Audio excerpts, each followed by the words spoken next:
Hey, so I read Mr. Malcolm's List this week, saw the movie yesterday, and I want to chat about it because I have a lot of thoughts. And this may be blasphemy, but I don't think it is in this case. Dare I say it, the movie was better than the book.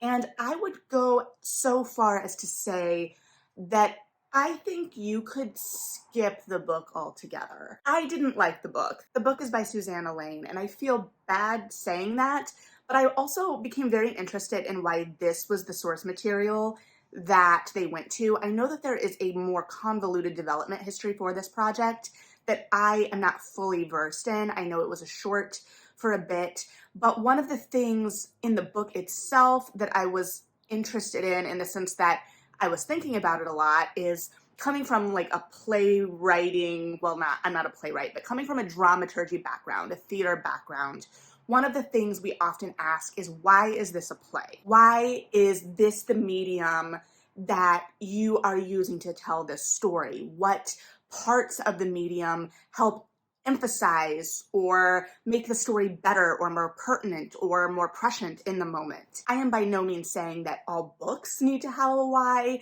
and need to meet the moment, but while reading this book, it felt very disinterested in being a book. And I went in, I had read a couple reviews or like glimpsed reviews that didn't seem to be favorable, but a lot of those reviews I was seeing seemed to talk about the verisimilitude, for lack of a better word at this moment, of the time period.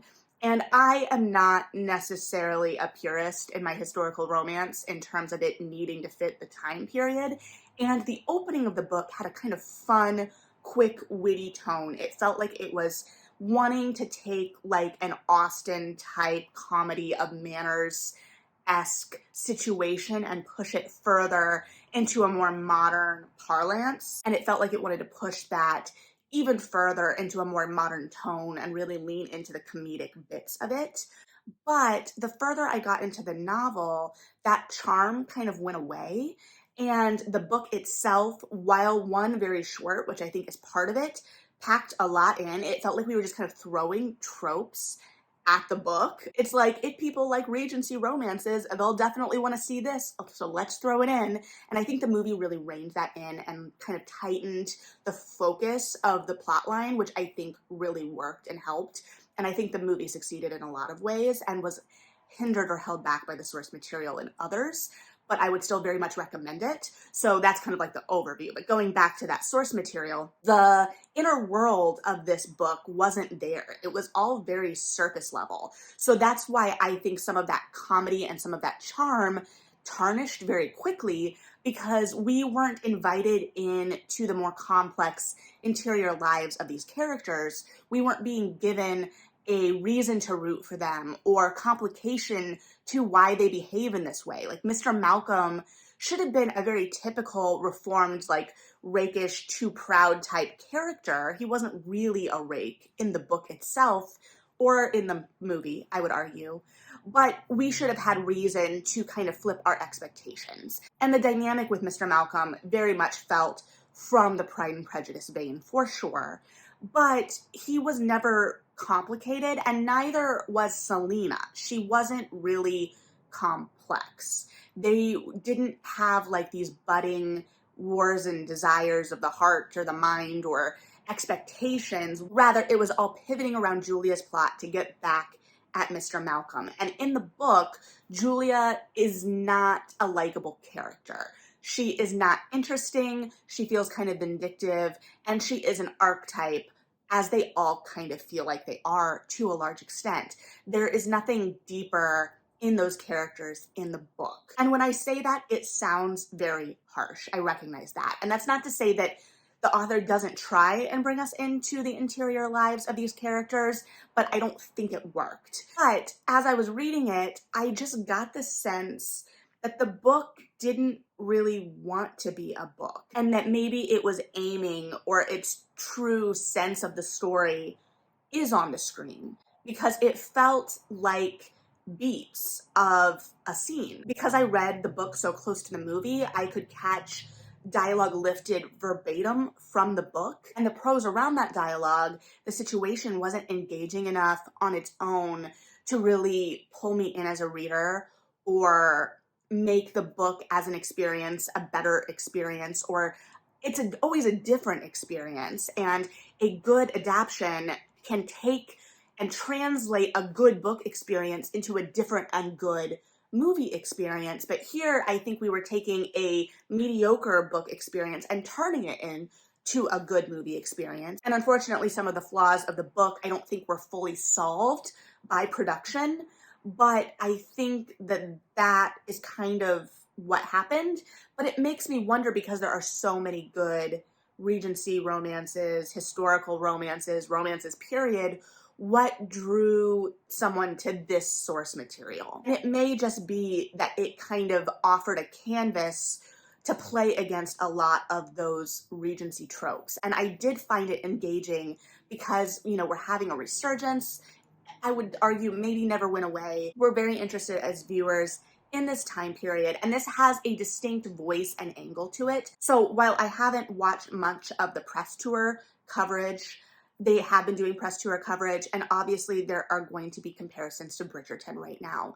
And I think that they are much, much different things. We do get some ballrooms here for sure, but it is a different slice of society. Mr. Malcolm, as they mentioned many times, is an honorable. He is the son of an earl, I believe, the younger son. So we're still getting that. We're going to see that in Bridgerton, but it feels like a much different world. It's somewhere in between like the Bridgerton and the Austen. And I definitely think it carved out its own sense of a world within these conventions, while also playing against those conventions in some ways in certain scenes. So I think it was very smart in the choices it made. And I think that it had some additions too that were very smart. So I want to talk about some of the things that I found very smart in the movie, and I do recommend this. My only kind of disappointment, and not really disappointment, but the lead actors in this, Chope Durusu and Frida Pinto, are so engaging and talented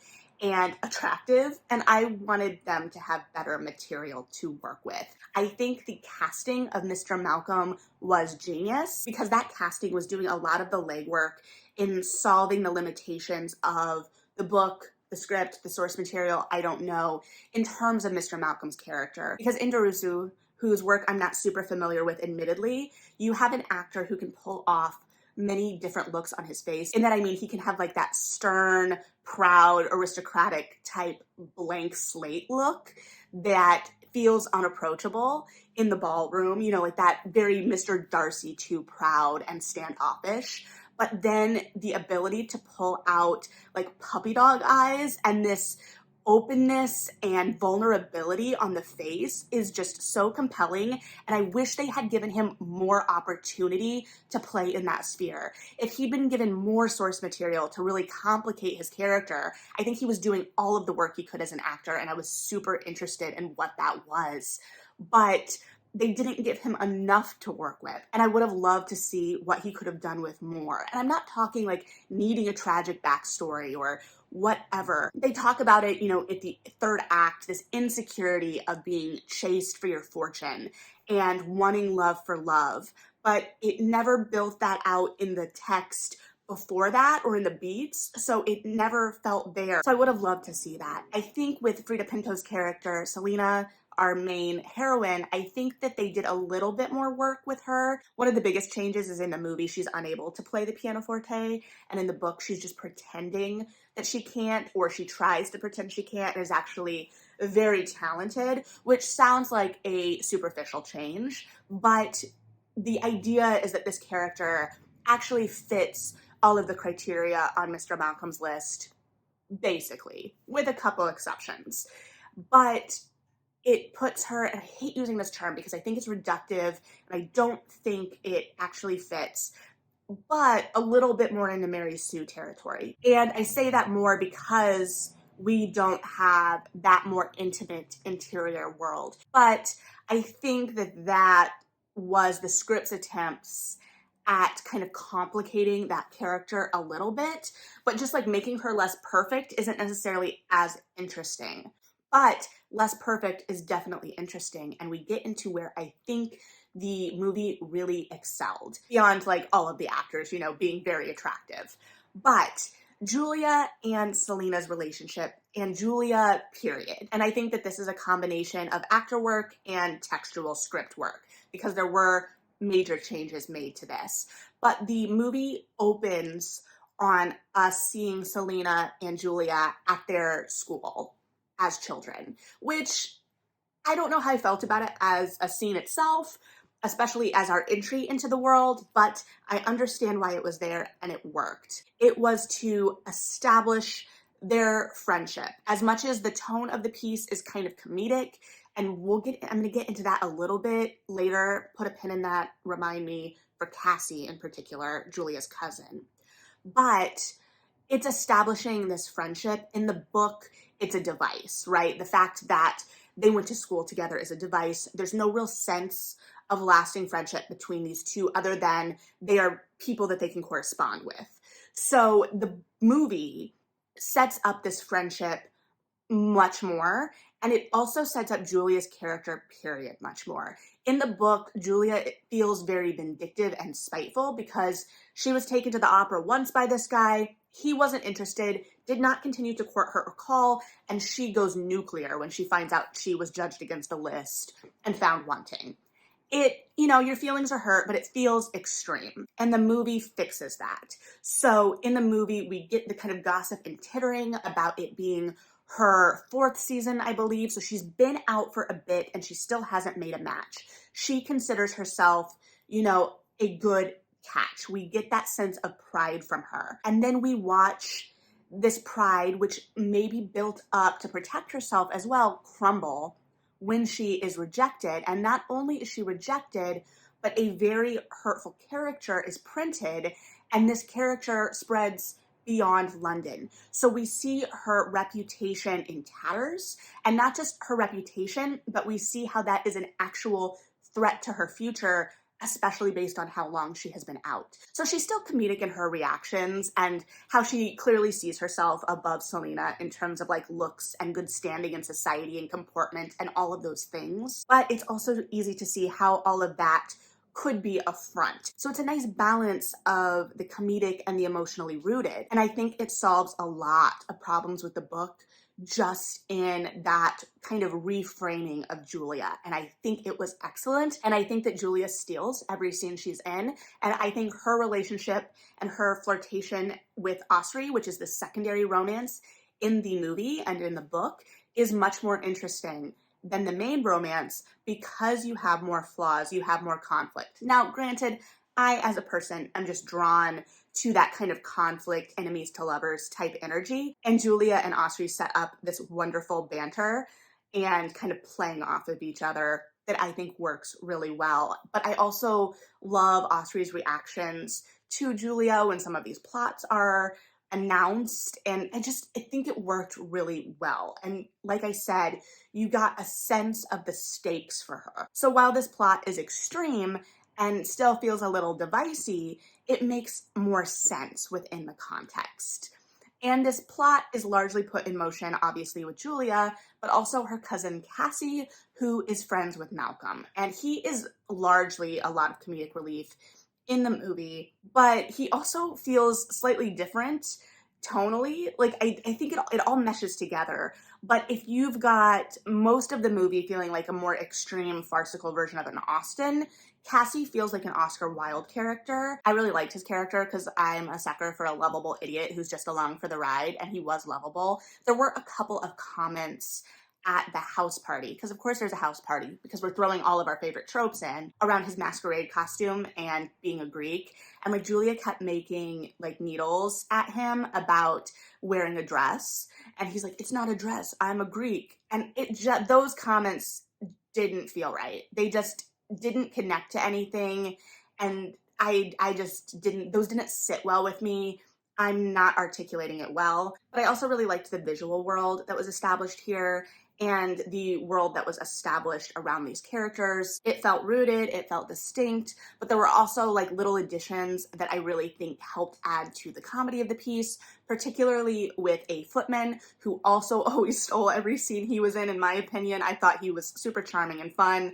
Like there was one scene where they're at a dinner party and they're talking a little bit more politics, and they're talking about, how this new reformation would potentially help the poor, and the footman's like in the corner muttering, or you could just pay us more. And I'm like, yes, those are the moments that I really appreciate, and his kind of like back and forth with a maid. I think that was important, not necessarily because we need to see an upstairs downstairs dynamic in these kinds of pieces, but that it added depth to the world, and it also contrasted this idea, because the plot of this, the conceit of this list and this getting back is all kind of absurd.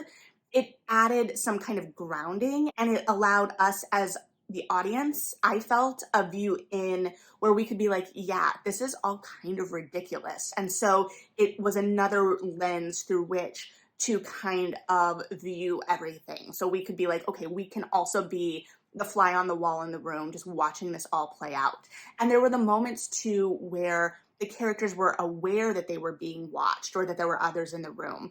Julia would be sure to talk a little softer if she thought that what she was saying could be overheard, and I appreciated those touches. Likewise, you could see how the characters interacted with their servants being used, particularly for Malcolm. Him knowing his servant's name, using it, thanking him, all of that felt like it was doing a lot of legwork to be like, see, he's a really good guy. He's just grumpy, and he is afraid of being hurt, except we don't get to the afraid of being hurt until way too late, and that is such a missed opportunity because I wanted more conflict between the two. And I think the book, for all of its faults, does have a little bit more of that conflict in the third act. The problem is there's too much in the third act of the book, so they tried in the movie to streamline. So I think if there had been just a little bit more opportunity for emotional intimacy between Malcolm and Selena, especially after some of the plot comes crumbling down, that would have helped with that as well. It just felt a little contrived. As much as the whole conceit is a contrived conceit, it felt like that main romance, we were hitting the beats we needed to hit because those are the beats we hit in these kinds of romances. And like I said, the actors were doing everything they could to deepen those beats. But I think to a certain extent, they just hadn't been given enough to work with. And that is why Julia and Osri steal the scene so often, because their characters have more flaws. Malcolm has flaws, but the way those characters operate within the world, they're given more opportunity to play in those flaws, to banter, to whatever. Malcolm has to be a little bit more buttoned up because he is a little bit more of that, I hate to say Darcy character, but it feels like that's the archetype that all of these usually stem from. And so that also makes it somewhat weird when it gets like overly poetic or romantic. And I know that they're courting and that generally has a more extreme language around it, but it feels kind of off because we haven't seen that emotional intimacy. So, and I think that part of that too is that this lives in a land in between an Austen and a Regency romance. So the tone isn't exact for either. And I think in some places, especially the comedy, that really works and shines. And in other places, like the romance, it makes it so personally as a viewer, I don't know what kind of world we're in. Can I suspend my disbelief in terms of the language a little bit because it is a little bit more of this other world? Meanwhile, with a, romance, a historical romance as I would read them, there's still a suspension of disbelief, obviously. And we obviously do get into a little bit more extreme language. Case in point, Bridgerton season 2, you're the bane of my existence and the object of all my desires. But those all feel like they're stemming from an emotional font as well.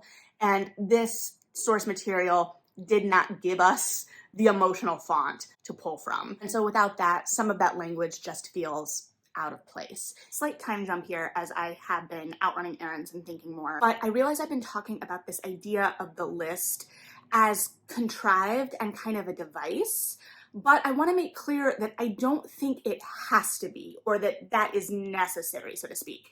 I think that the idea of having a list for what you expect for or want in a partner is normal and relatable. This idea of your expectations, and it's just, embodied in a physical list, which, while I surely don't do that or think in that way, I think there are lots of people that may actually have physical lists now. So the idea of what you want in a partner, but then it's never really further complicated. This idea of how if you have certain expectations, you might miss what's right in front of your face. And I think because that emotional connection, that emotional resonance isn't delved into as much, we don't see that real intimacy, that real draw and drive, because we are stuck in this idea of this plot rather than using the plot to show us this connection that, develops in spite of, which is the intent of the narrative. But what you can miss out on by closing yourself off, and the protection of closing yourself off, what that means. Like I said, or will say, it gets into that a little bit at the end, but it just could have built that up more throughout, so it was a lot more seamless. And I think that that would have added more interest to that main romance if we saw some conflict there. And even if it was internal conflict, we saw Malcolm kind of going against his list when he thought, we saw Malcolm kind of going against his list when he found out that Selena didn't have a favorable relation that he originally thought was not her relation after he badmouthed her. But that felt like a reversal that we didn't know the source of. We didn't really get to see him make that choice textually in what was overriding his list for Selena, what that was, what that draw was, other than that initial connection when they first meet. I think that they were asking, the production, the script, whatever, were asking the actors to fill in a lot of that blank space. And I think the text needed to go a little bit further with that. So I could see all of the pieces being there for that. And it just didn't gel well enough together to where it made it feel like it wasn't as divisive. And I also recognize that that is a hard balance to strike, especially in a piece that is supposed to be a little bit more comedic. So it's neither here nor there necessarily, but I wanted to just clarify that the kind of given circumstances, the crux of the matter, in and of itself, if executed properly, doesn't have to be a device, doesn't have to feel forced. It just doesn't always get over that hump for me personally in this iteration. So something to ponder, I guess, and hopefully I articulated that in a way that made any kind of sense. In terms of the world building, though, to move briefly to something that is very small and inconsequential, I really liked how they set up the balls, because we got to see the different rooms. So there was we got to see the dancing, and especially the group dances, which was super fun, but we got to see them gathered around the punch bowl, which I loved, and especially the mamas around the punch bowl. And we got to see, kind of the gossiping in the corner. There was more of a sense of movement to the space, which I really appreciated. And because so much of the conceit of this is subterfuge and secrets and schemes, having that sense of movement and different rooms and whatnot, it didn't feel over the top, it didn't feel farcical, but it also gave it a little bit more movement and comedic opportunity. So I don't know, I feel like I have babbled through a lot of this. I feel like I have more thoughts bopping around in my head that I'm not articulating well. And so I feel like I've talked about everything and nothing at the same time. And I would 100% recommend seeing this movie. I had a great time, but I think it also was a really interesting look at adaptation and how source material can work with an adaptation. And it's interesting because, like, in a perfect world, right, you have a good book, like I said, a good book and a good movie or show or whatever, and they are different, and they are different by necessity because the needs of the storytelling are different between mediums. And here it felt like a true adaptation in many places because the central premise is still the same, but it also took liberties in some places that it needed to, and other places it didn't take liberties that I think it needed to. That being said, it had puzzles to solve, and I think it did the best it could to solve them, but it still makes me wonder, like, why this book? Why this story? Why was this what someone was drawn to? And I think what it comes down to, as I posited before, is that it has a lot of the touchstones and tropes of the genre in it, and in the book, it definitely feels like we're just kind of throwing them at the wall and seeing what sticks. They're like, you love a masquerade ball, and these things have one. You love a communication mishap and a failed plot, have that too. Oh, you want a forced engagement after a compromising position? We got you. And the movie kind of tightens that and still is able to use a lot of those locations that feel familiar. So they're like, oh, we're gonna pop over to the gentleman's club, but don't worry, we are doing plot work, so it's fine. So we get the kind of sense of the thing, we get to be in an environment that's fun as a viewer, but we are also kind of still moving right along. And so it feels a little bit more active. And I think it kind of tightens that action of the piece, especially with the changes it makes to Julia and Selena. It's much more, about what kind of futures all of these characters, to a certain extent, are looking to and trying to secure in some ways and trying to prevent in others, and what the stakes of that are, especially with what we've seen with Julia. At the same time, I think it does lack some of that emotional urgency for Malcolm and Selena, which does hinder it a little bit. But all of that work is solving a lot of problems, and problem sounds harsh, but that's how I would attack it as a dramaturg of the book, in that there is no real propulsion. Everything, well, there's propulsion, but everything stems and centers around this plot that honestly, I don't really care about.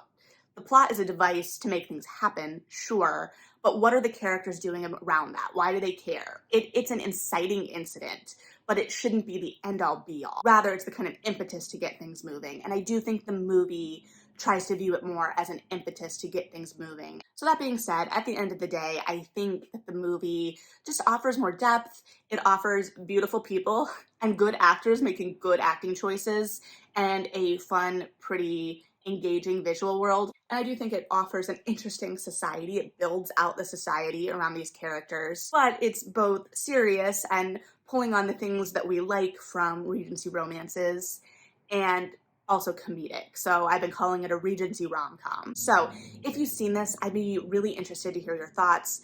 If you've read the book, I'd be really interested to hear your thoughts. If you've done both, I'd be even more interested to hear your thoughts. But like I said at the beginning, blasphemy aside, I think if you are interested in this and haven't read the book and felt like you needed to do that before seeing the movie, I don't think you do. I think as a historical romance reader, to whatever extent you may be, even though, like I said, it's not something I would point to as an example of the genre by any means. I mean, it lives there to a certain extent, I think, by necessity, but I don't think that that's how I would classify it. And I think that it is something a lot of people who don't like romance might judge the genre against. But to whatever extent you may be a historical romance reader and have kind of the ideas of conventions around that, or to whatever extent you are a viewer or consumer or reader of like that Austen-esque world as well, and all of the authors that kind of live in that same world. I think between the two, whatever level of familiarity you have, I think that will give you enough familiarity with the conventions to understand where the jokes are when they're playing against convention or when they're winkingly playing into convention or what have you. I don't think that the book is going to give you any more insight because the book doesn't have a dense, engaging, emotional interior to the action. unfortunately. So I don't know, I'd be very interested to hear your thoughts, but let's get out and support some romance so we keep getting some romance. Thanks for hanging out. Like and subscribe if you feel like it. Read something good, and yeah,